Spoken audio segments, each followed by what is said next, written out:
वही ब्रह्मा के पास कुरुक्षेत्र भी चलकर आए। कुरुक्षेत्र की भी बड़ी महिमा है, जहां इतना बड़ा महाभारत युद्ध हुआ उसकी भी बड़ी महिमा। कहते हैं कुरुक्षेत्र में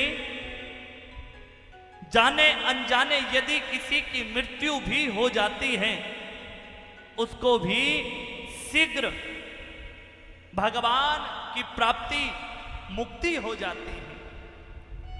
कुरुक्षेत्र में यदि कोई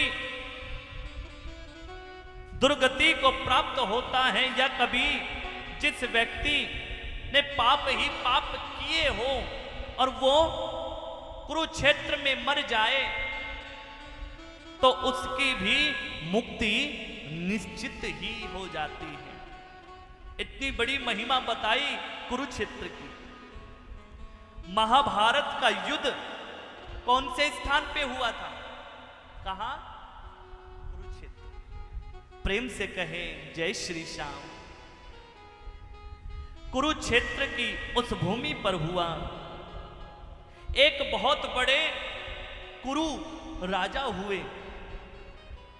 कुरु राजा ने इंद्र का तप किया और इंद्र का तप करते हुए इंद्र बड़े प्रसन्न हुए और इंद्र ने आकर कुरु राजा को दर्शन दिए। कुरु राजा ने कहा कि हे इंद्र, आप मेरी भक्ति से मेरे तप से आप प्रसन्न हैं। इंद्र ने कहा कुछ वरदान मांग लो। कुरु राजा कुछ वरदान मांगो।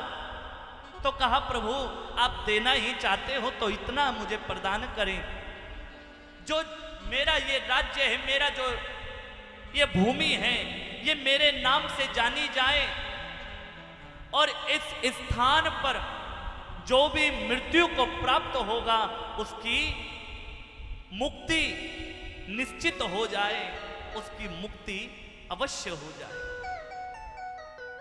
सुनते ही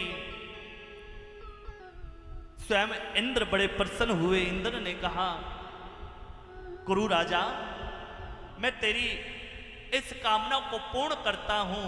और तथास्तु कहकर कह दिया जो ये राज्य है ये